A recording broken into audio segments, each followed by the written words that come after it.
warahmatullahi wabarakatuh. Good morning everybody. How are you today? Semoga kalian semua baik-baik saja ya. Kembali lagi dengan Miss Riana di Biology is Fun. Kali ini kita akan mempelajari tentang pola-pola interaksi dalam suatu ekosistem. Nah, menurut sahabat biologi, apa saja ya pola-pola interaksi tersebut?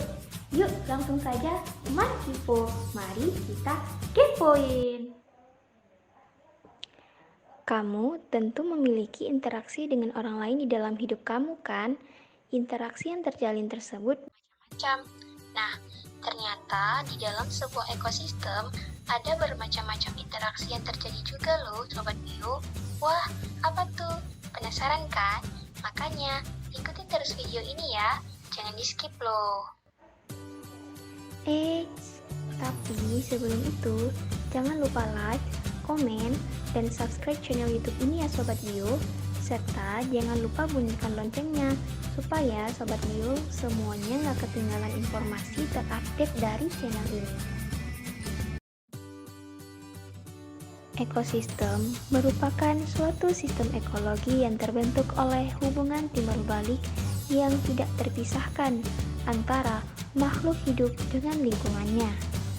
Sehingga ekosistem menjadi penggabungan dari setiap unit biosistem. Matahari merupakan sumber dari segala sumber energi dalam suatu ekosistem.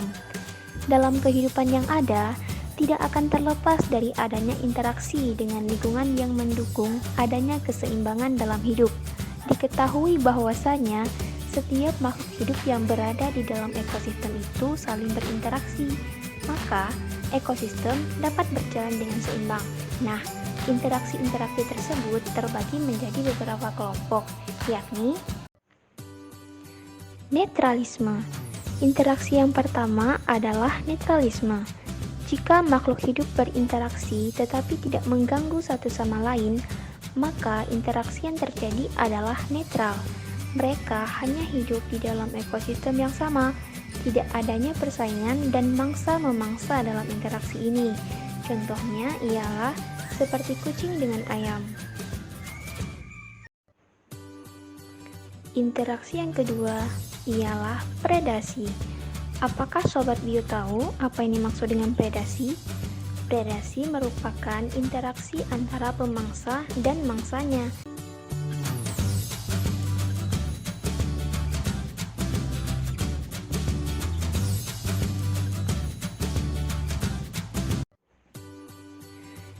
Interaksi yang ketiga ialah simbiosis.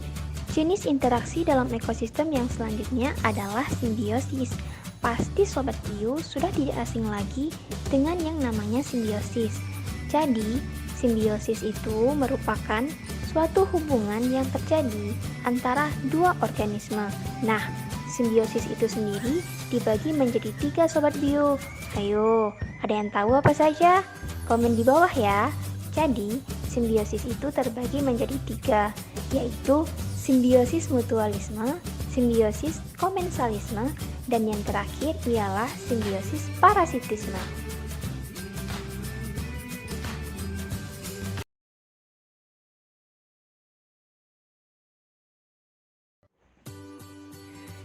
Interaksi yang ketiga ialah simbiosis.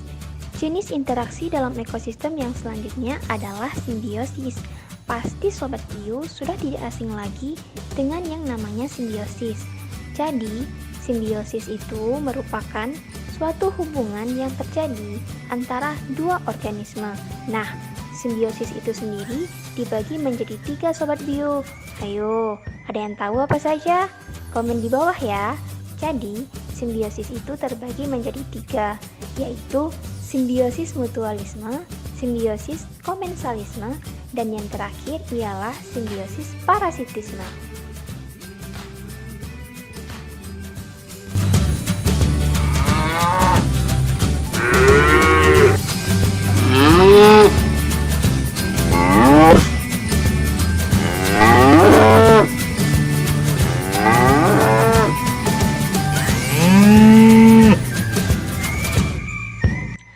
Mari kita ulik simbiosis yang pertama, yaitu simbiosis mutualisme.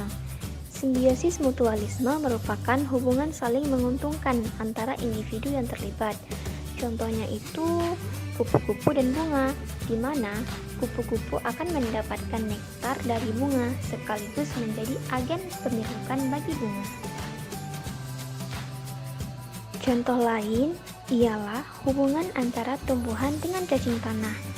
Mereka sama-sama untung karena tumbuhan mendapatkan kemudahan untuk menyerap air dan udara dari tanah yang berlubang karena adanya aktivitas si cacing. Sementara itu, cacing tanah mendapatkan makanan dari daun kering yang jatuh ke tanah dan mengalami pembusukan.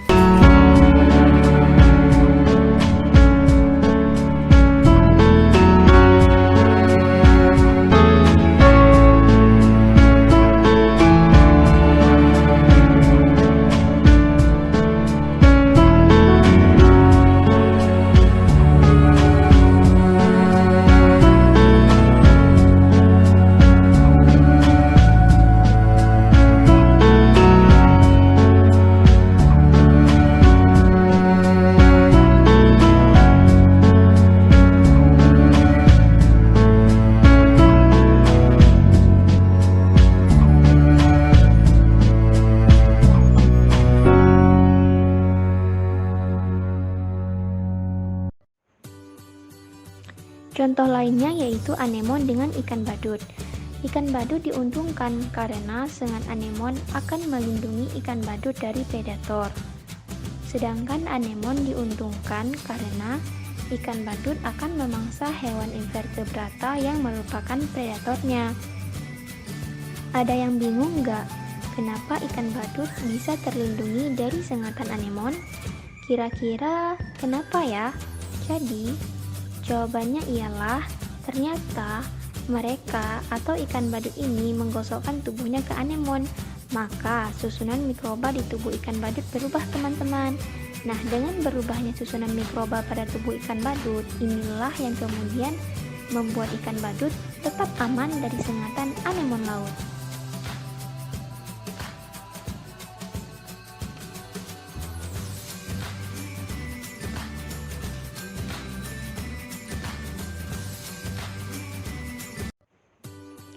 Simbiosis yang selanjutnya ialah simbiosis komensalisme. Berbeda dengan simbiosis mutualisme, simbiosis komensalisme adalah hubungan yang terjadi ketika satu individu diuntungkan, tetapi individu yang lain tidak merasa dirugikan ataupun diuntungkan. Wah, ada ya simbiosis seperti itu? Ada dong, contohnya itu ikan remora dengan ikan hiu. Tahu ikan remora kan ya? Ikan yang sering ada di sekitar hiu ini dapat makanan dari sisa makanan ikan hiu. Nah, ikan hiunya sendiri gimana dong? Ikan hiunya sendiri itu nggak merasa dirugikan maupun diuntungkan dari keberadaan ikan remora.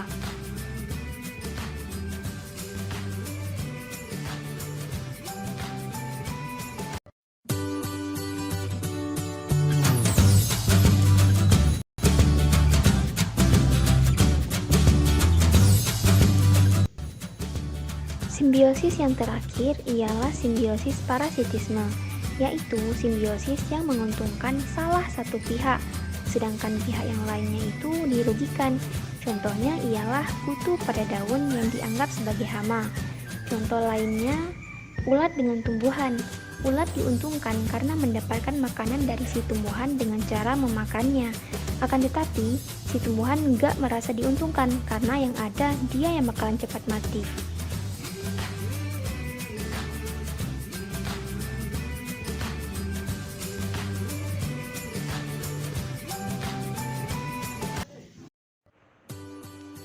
Interaksi yang selanjutnya ialah kompetisi. Hayo, siapa yang suka mengikuti beragam kompetisi, baik di sekolah ataupun di luar sekolah? Nah, jadi di dalam sebuah ekosistem itu terdapat kompetisi juga loh. Kompetisi tersebut merupakan persaingan yang terjadi di antara dua spesies. Nah, kompetisi terbagi menjadi dua, yaitu intraspesies dan interspesies. Wah, apa bedanya ya? Kalau intraspesies itu merupakan persaingan antara dua spesies yang sama, misalnya kompetisi antara kuda Nil untuk memperoleh pasangan. Sedangkan intraspesies adalah persaingan antara dua spesies yang berbeda, misalnya antara harimau dengan singa yang memperebutkan mangsa yang sama. Ingat ya, kalau intraspesies itu kompetisi yang spesiesnya sama. Kalau interspesies itu kompetisi yang spesiesnya beda. Jangan sampai ketukar loh.